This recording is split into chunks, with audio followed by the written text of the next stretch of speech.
Dungeon Clawler, we're back. Now, today's a little special because I had forgotten to record. I forgot to press yes, let's record. So, on my audio recording, so I have no voiceover for this. So this is in post. So instead, because I'm not going to have my typical, reactions and thoughts on what I'm doing inside the game. Like, obviously, right there, I was talking about something or something like that. I pulled up a list of topics that ChatGPT so kindly decided to give to me. So today we're going to go into a tech and game history deep dive. Look at major turning points in tech. I'm not going to know this. What do you mean? I asked it for podcast topics. Game dev stories, how open source game engines are changing the industry. Well, that was nice until, I don't know, didn't Godot do something that got a bunch of people mad at them? I actually don't believe that that's going to affect how they do in the long run, but it might hurt them in the scope that, I don't know, maybe somebody who is making big contributions to this open source project no longer likes it because I don't know exactly what they did. It's a little dated now, but they were opinionated on something, and it kind of tore their community. So that sucks, but hey, at least they're not a big faceless company. At least they are allowed to make mistakes like that, right? It's halfway how I feel. Let's see here. Gaming hardware evolution. From classic controllers to modern PC builds. Well, I'm not sure how much I have to contribute to that, right? Hidden tech in games. How tech innovations power the games you love. Some of this is really interesting, actually. Again, you know what? I'm going to ask it. Give me some... how am I supposed to say this? Some more in-depth examples for number 5. The closest thing I can think of is the PS2, or not the PS2, but the PS2 did something crazy, or the PS3 did something crazy with the chips in them. And there's always the Super FX chip, in the Super NES games. Okay, let's see here. Procedural generation. How No Man's Sky uses procedural generation to create an entire universe with billions of planets. And for this, I can explain how procedural algorithms work, their use in other games like Minecraft or Rogue Legacy, and how they create endless replayability. I don't know how that works. I don't. And you know what? I've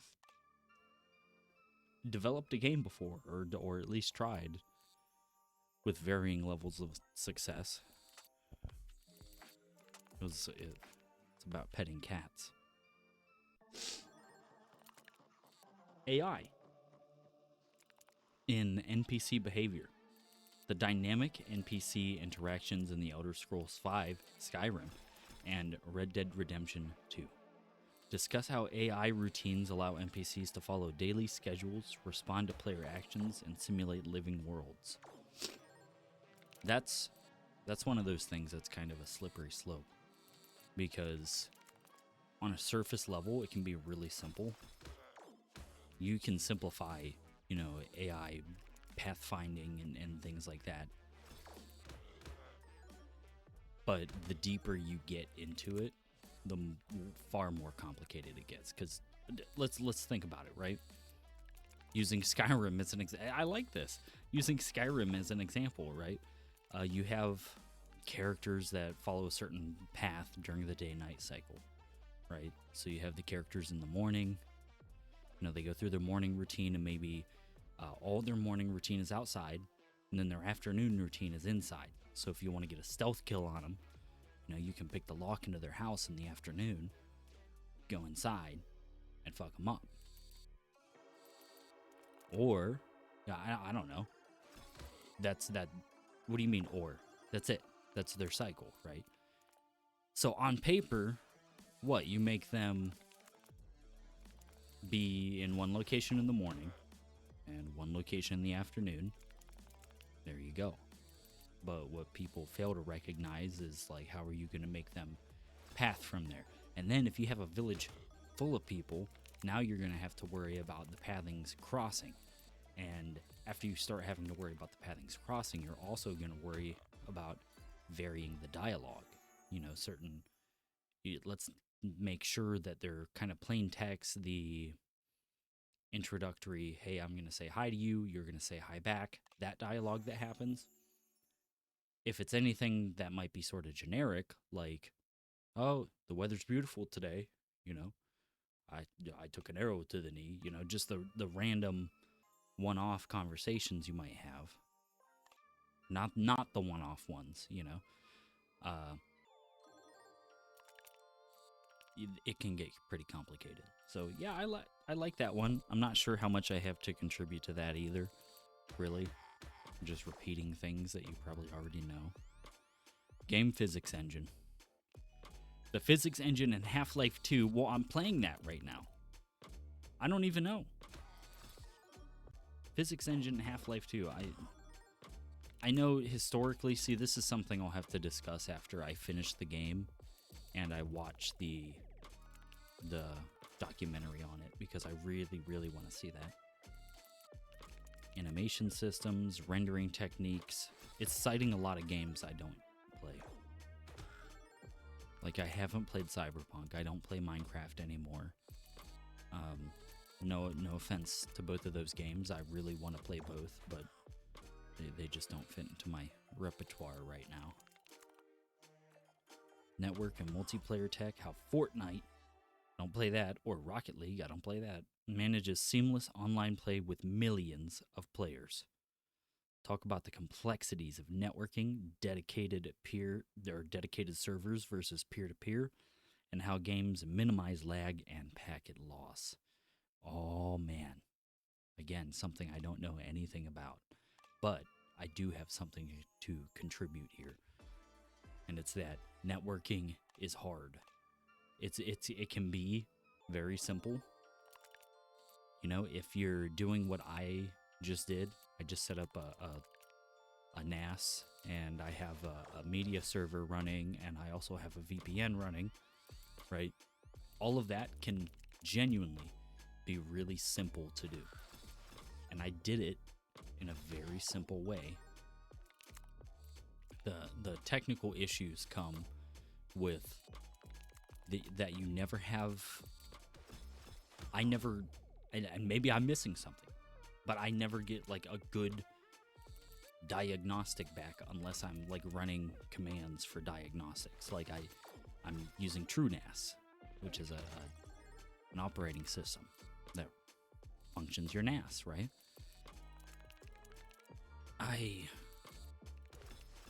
It's a little clunky. It can be a little clunky. It can be a little jargony. I'm not saying anything bad about it, right? I'm using it and it's working. So, if you just so happen to be a true NAS loyalist, if you even know what it is, I'm sorry, but I do think it can be just a little jank, or more jank than it could be, because, for example, I had a permissions error. Or I guess this example isn't TrueNAS, but I'm going to use it anyways. I had a permissions error going on. Well, no, because TrueNAS could have logged this. I had a permissions error going on, and I didn't know what the issue was, because I didn't set the default permission, and I had no idea what the issue was. You know what?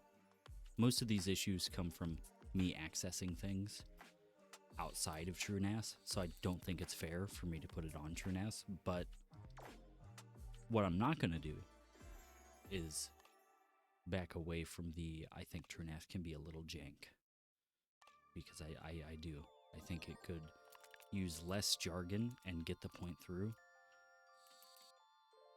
And it just doesn't feel like some of the things I had to learn about TrueNAS should have been a learning experience, right? And for this, I genuinely can't state a specific example, so take everything I say with a grain of salt, right? But if you know what I'm talking about, you know what I'm talking about. And some of the things I feel like I had to learn to master the program and to understand what was going on, I don't feel I should have had to learn. It should have just been kind of natural within the interface, if that makes sense. Anyways, the permissions issue, I think I was done with that. I had a permissions issue. I couldn't get it. It was a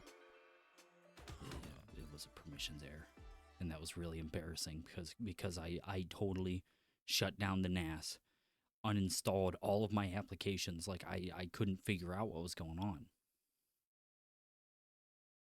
Yeah, I just had to make it able to read, or not read or write. I had to make it able to execute, because executing files is part of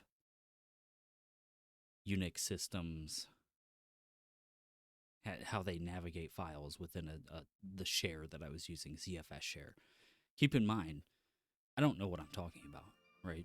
So if that sounded like bullshit to you, it did to me too. All right. Let's move on. Audio engines. Oh, no. I don't know about audio engines and spatial sound. I still struggle with audio. Compression. How Resident Evil 4 fit on a tiny GameCube disc through smart compression. You know what? Maybe not Resident Evil 4 fitting on the GameCube disc, but Resident Evil 2 fitting on an N64 cart.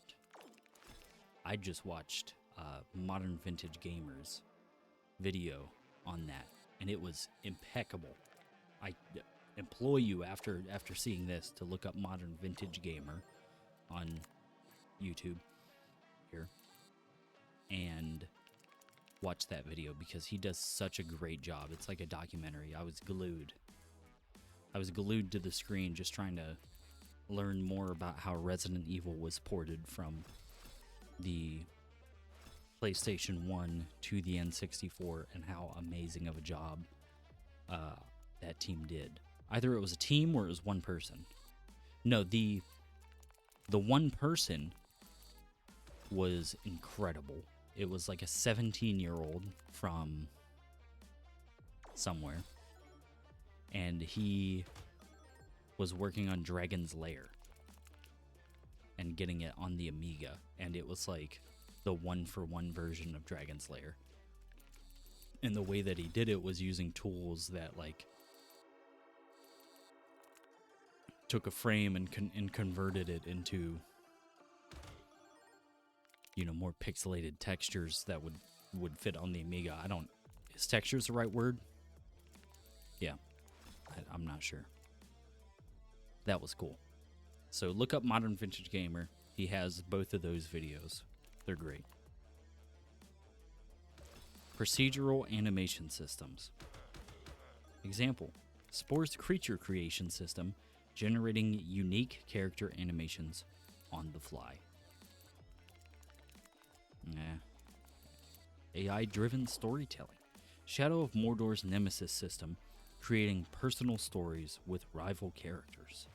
Discuss how narrative engines and AI-driven dialogue systems shape personalized gameplay experiences.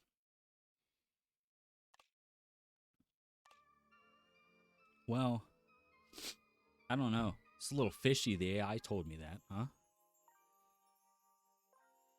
It's a little fishy. It's a little weird. It's a little funny. I'm not sure how much I trust that. But I'm oh, check this out. All right, ready? Yeah. Oh. I misremembered how that happened. Maybe it was this one? Nope, this one I got a bunch of spikes with. Yeah, you see that? You see that little thing that flew across the screen? That's been happening. I don't know what the issue with that is. I think it's because I play on Linux, but I have all the compatibility layers. I have everything recommended by the community. One big issue with getting Linux is I have a rolling, or I don't have a rolling distribution, and I wish that I would have chosen a rolling distribution like Arch. Because right now I'm a Mint, which is fine. There's nothing wrong with it. It's getting the job done, and that's something to say as a Windows user my whole life. Which now I'm just anti-Windows. I don't want anybody on it. Because why would you? It just Windows just eats resources. It's terrible. I hate Microsoft Windows. I hate it. And it's like a necessary evil. That's why I hate it so much. Because there's so many things. Like I'm gonna have to, if I remain this computer where it's at, I'm gonna have to get like another drive and throw it in this. Just to have like a dual boot, and I'll boot into my Windows partition at some point. Just to run like a single program, because let me tell you,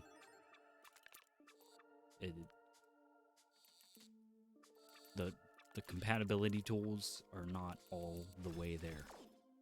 They're just not. Short of like creating a full real virtual machine, yeah, it's just not there. So that kind of sucks. Well, let's see. Is there anything else here?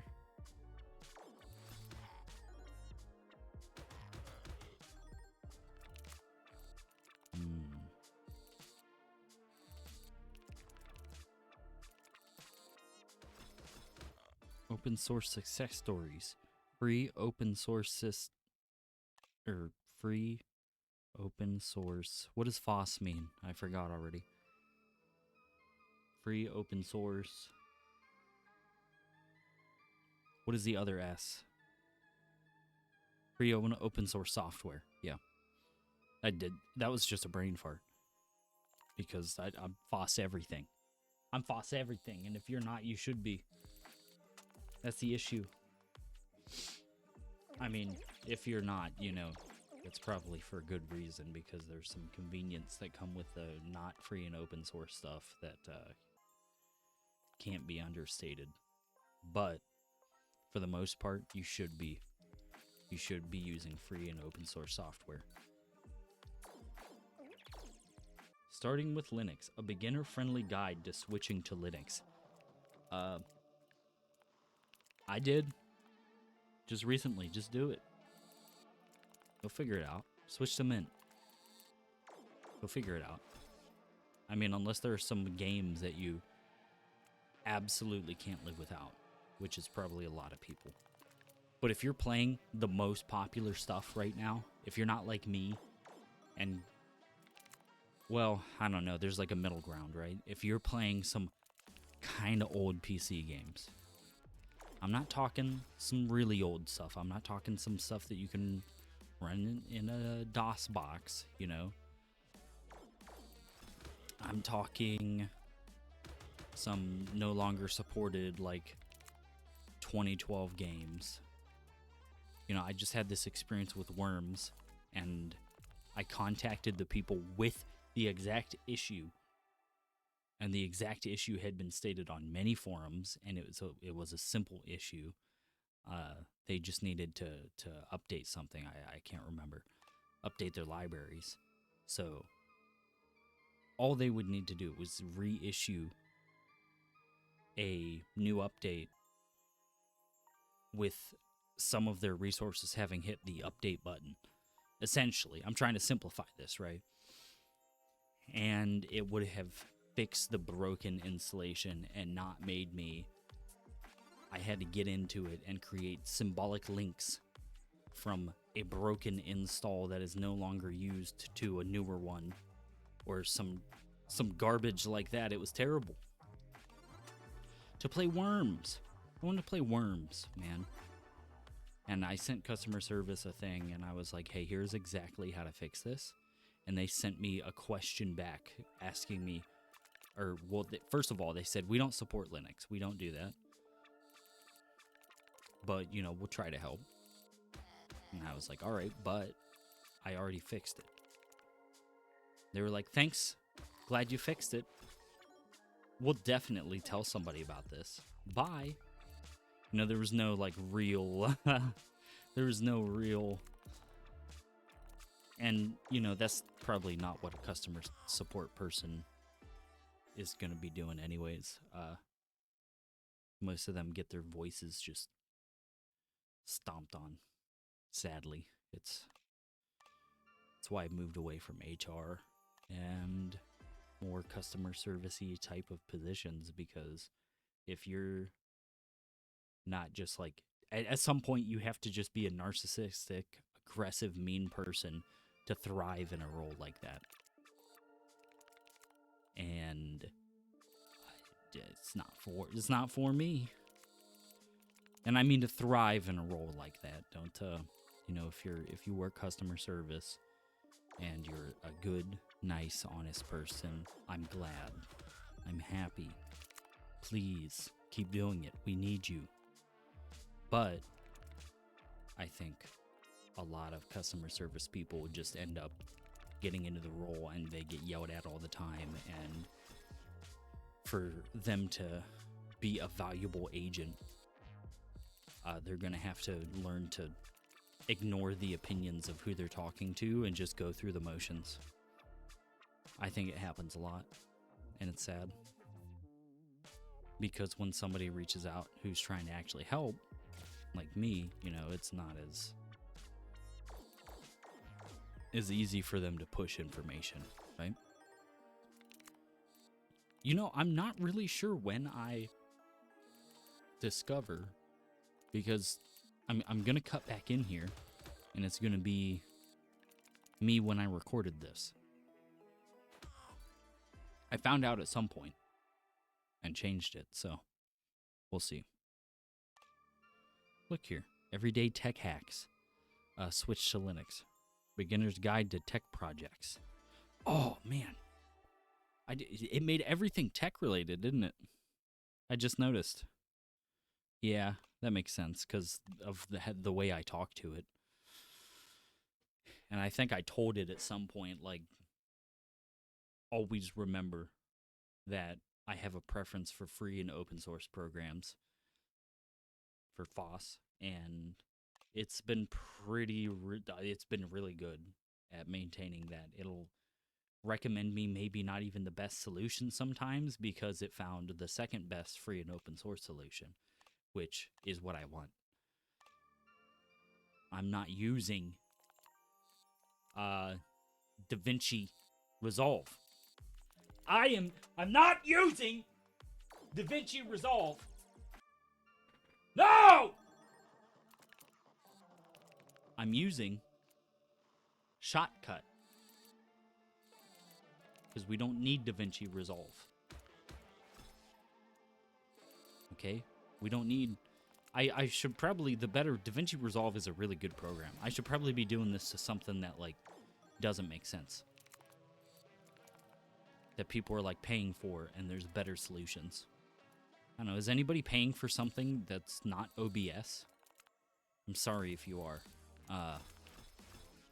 Really sorry.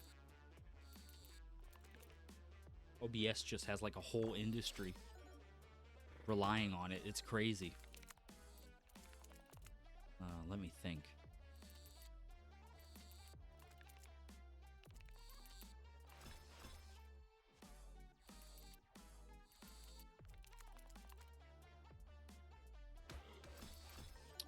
Something people are paying for that there is a better free and open source solution for. I know there's real examples of this. I think of them a lot.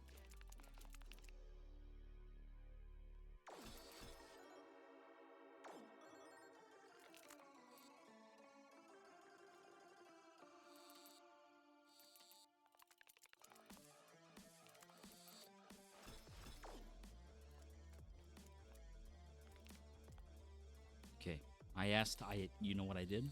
I asked the AI again. I'm sorry. But listen to this. And I'm office productivity. You know, your Libre office, which I don't know. I don't use those programs in depth, so I can't tell you which is going to be really better. I can tell you I'm more comfortable with Microsoft.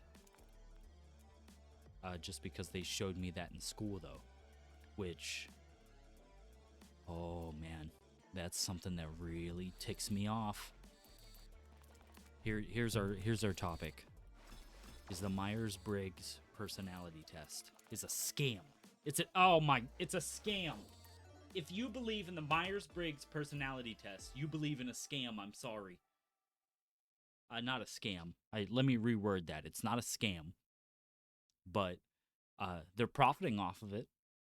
You remember how they pushed that in school? They pushed that in my school. They pushed the Myers-Briggs on me in my school, although I did take, like, psychology courses. But those are paid tests. Oh, look at that. Increases your strength. It's a good item. No, it's a paid test. And they do not have any sort of academic credibility. Zero. None. All right, you might be thinking, well, oh, yes, they do. Yes, they do. Look at their website. Look at what they got here. Look at how they say they evolve. How they say they evolve. Okay? They have absolutely zero. Look it up. They have zero third parties coming in and reviewing the Myers-Briggs test. They keep that test shut. They keep it closed. So, if there's not a third party coming in to review this test and make sure that it's academically sound, and the only people behind it are this for-profit company, I mean, of course they're going to make it seem like it's helping people. That's their incentive. That's their goal. But they're partnering. They would rather, instead of have somebody actually look at their test and respond to valid criticism and improve this test for the betterment of humanity, for the progress that it could make, which, let's be honest, the test probably isn't making any progress for anybody, because it just generalizes. If you look it up, there are actually tests based on the foundational principles of the Myers-Briggs personality test that will provide you way more insight on yourself, because it's based in scientific fact, because they are real tests made by real academically involved individuals, not by some company with some deep pockets. Sorry, Myers-Briggs fan. I'm sorry. I really am. I used to like that test. I used to be one of those people who was really into I'm an INF P or J or whatever. You know, I'm one of those. I used to be one of them, but no more. No more, not after I found out what I found out about them. It's terrible. It's terrible. It's just like the CompTIA. Don't get a CompTIA. Don't give them your money. The only issue is that people, like, you go to apply for jobs and they explicitly ask for this test. That is just bullshit. It's wrong. It's not a good test. Morally, I don't want to fund that company. I don't want to give that company my money.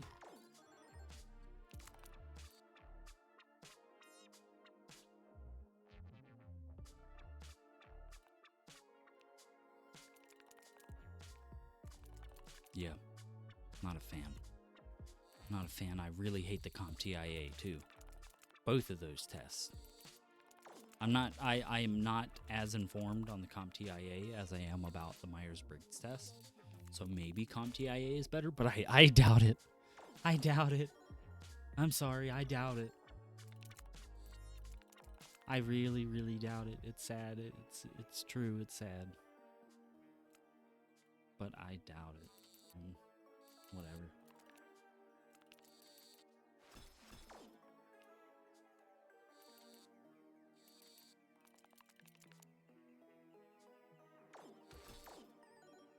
man, what put me on that?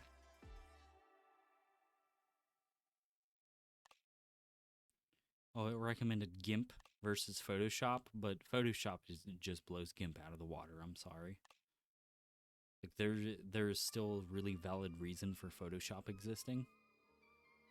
And I think with the advent of AI features hitting these creative platforms, as soon as Photoshop finds like where their footing is with the AI stuff and integrating that into their apps, because they're cloud-based, it's going to take a while for anybody to catch up to them. That's my prediction, is that Photoshop is going to get even better and really big, and it's going to stay king of the photo editing for a while until it's caught up. That is, if they are keeping up on the AI trend. Look at this. Let's get this cat. This is our only chance. I knew that happened. That really frustrated me. I really wanted that cat. I wanted a second cat to match my cat.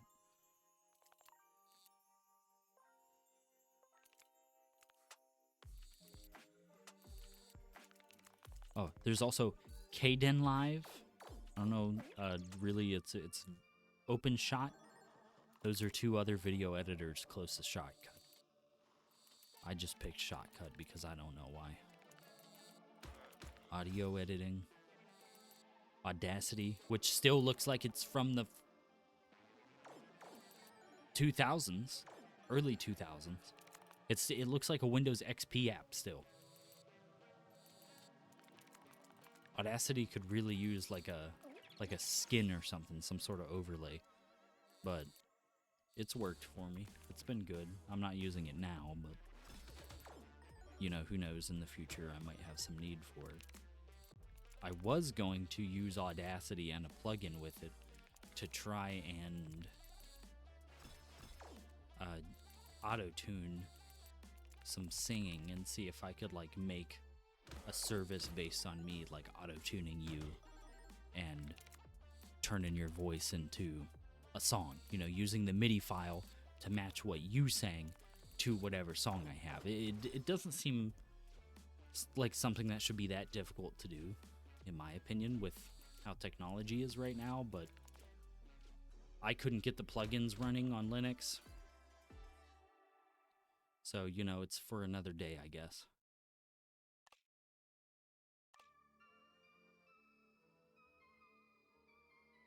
Yep. 3D modeling. Oh, how could I forget? Blender.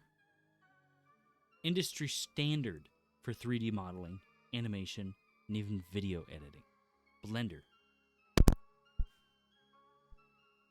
And here is where the commentary that isn't post-commentary kicks in. So, my microphone hasn't been recording this whole time, which sucks. We'll get through it, though. I'll do some post-commentary, and it'll be like a little podcast. So, maybe it'll be a little more exciting. Oh, yes, I got the cat. Oh, man, I was so upset that other cat dropped into that hole. I was so upset. You don't even... Oh, wait, though. I forgot that it makes it an item. I'm less excited now. Because that's just a turn that I have to select the item.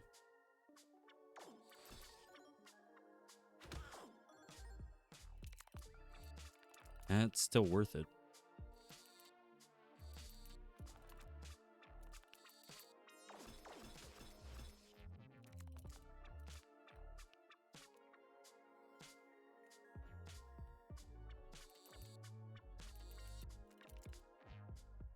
Yeah, I usually get the harpoon by its tail, so that's why I did it like that. I just need something to attack it with, like this knife. Yep, it's done. Oh no, it has a ton of block.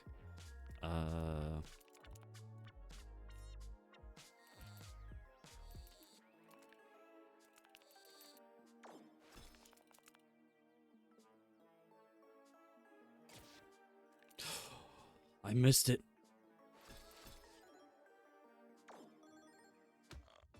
No. Okay.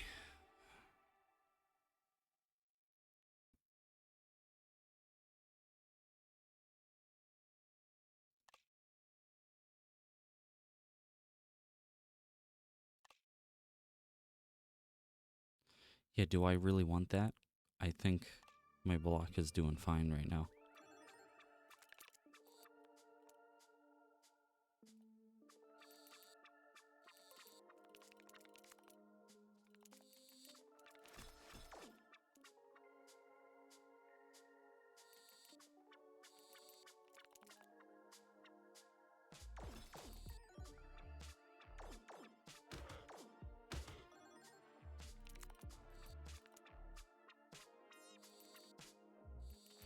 They made the harpoon huge.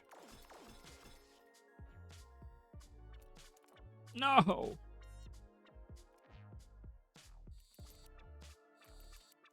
Oh, that's fine. Maybe I did want that block thing, because look at all my block. I don't know.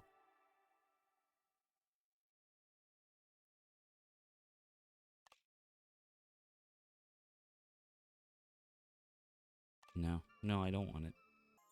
They gave me the opportunity and I abandoned it, so.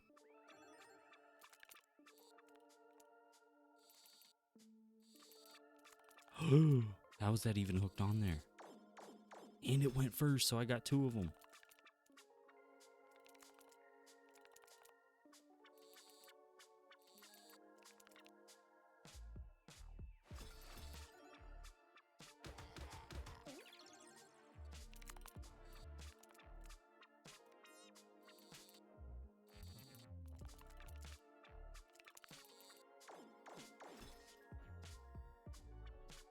Cream Puff fights at your side for 3 turns. Oh, they only do it a certain amount of turns?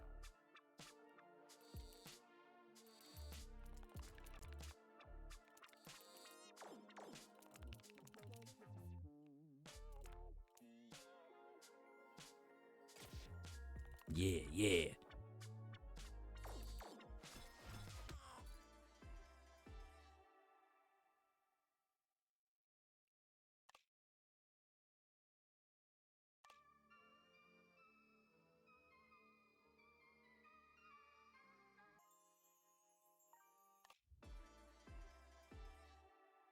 Increase critical chance by 100% when you have 30% health.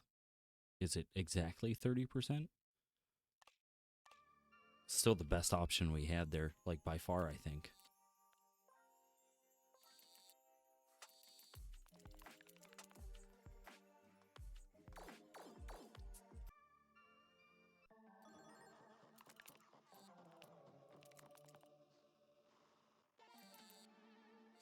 No!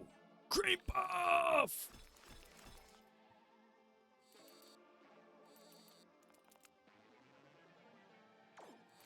Cream Puff.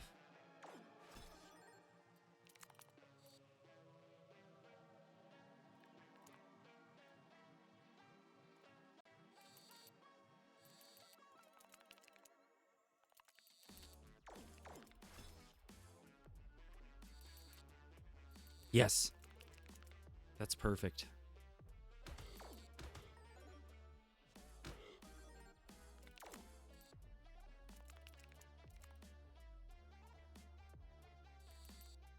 I watched The Matrix for the first time.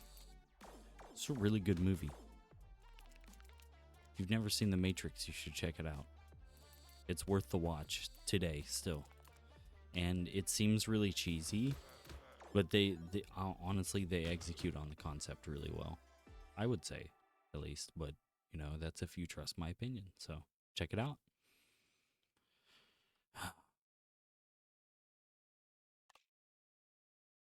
Obtain up to 1 dodge between turns. 5 spikes each time you take damage. Dude, let's do more spikes. Why not? I'll play. Yeah.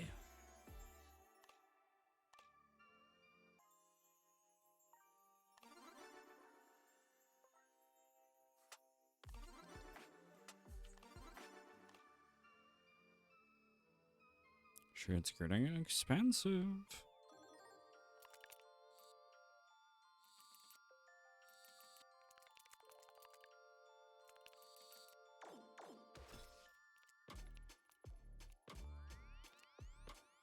Come on, Cream Puff. Come on. Yeah. First one. Yeah. Good job, Cream Puff. Get him, get him, get him.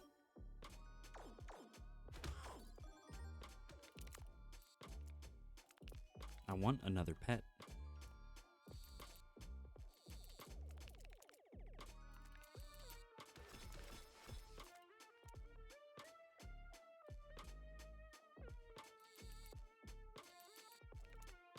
Oh, I blocked it. Interception.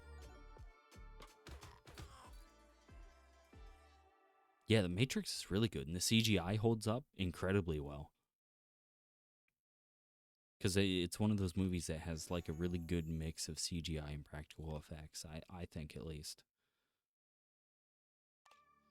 But if you know me, you know I like older movies. So there's a very large charm to the aged feel of movies to me that newer movies just don't give to me. I don't know what it is. I am the type of person to rewatch a movie on a VHS today, and people don't understand it.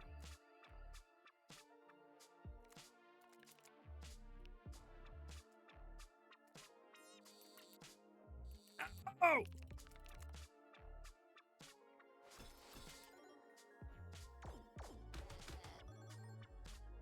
See, now there's poison. There's fucking COVID in the tank.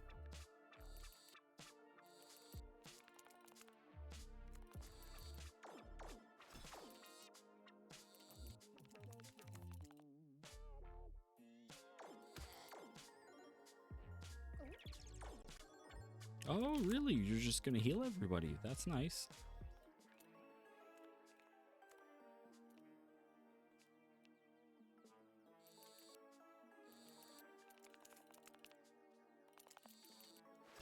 Gosh. Heal.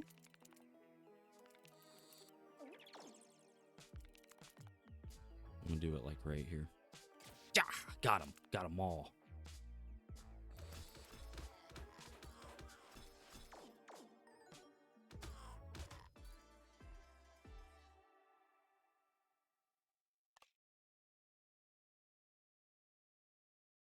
I'll strengthen the block. Wow. Yeah, I guess I'll take the poison dagger. It's not gonna get my way. Yeah, what's in here now that we saved the lady? I wonder.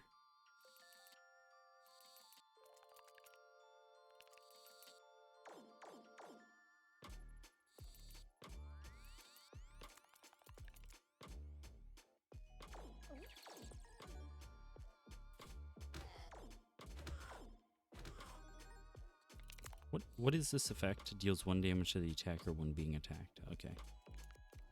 Well, that's gonna get you guys slaughtered, dude.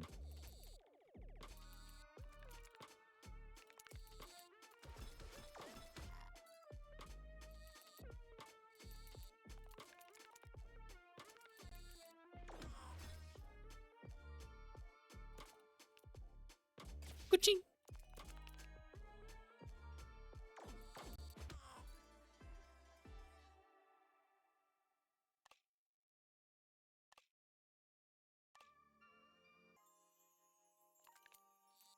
Nope, just one of these rooms now, I guess. I don't think there's any chance I'm getting those chests, so that's fine. That's all we needed, because look at what it is. It's a strength potion. Doubles my strength, see? Alright, grandmother. This guy likes his money, so I don't want this piggy bank. Get it out of here! Get that piggy bank out of here!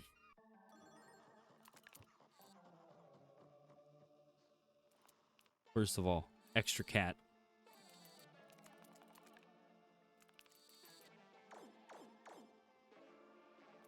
Okay. Second of all, spikes in the machine.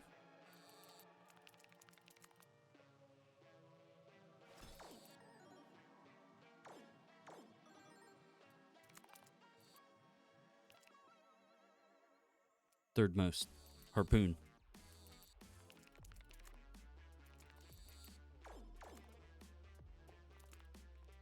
And we're going to use the harpoon on that strength potion.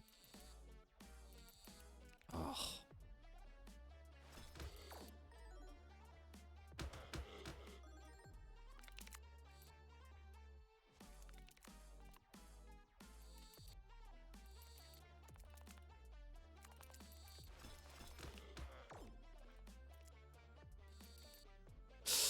Shoot.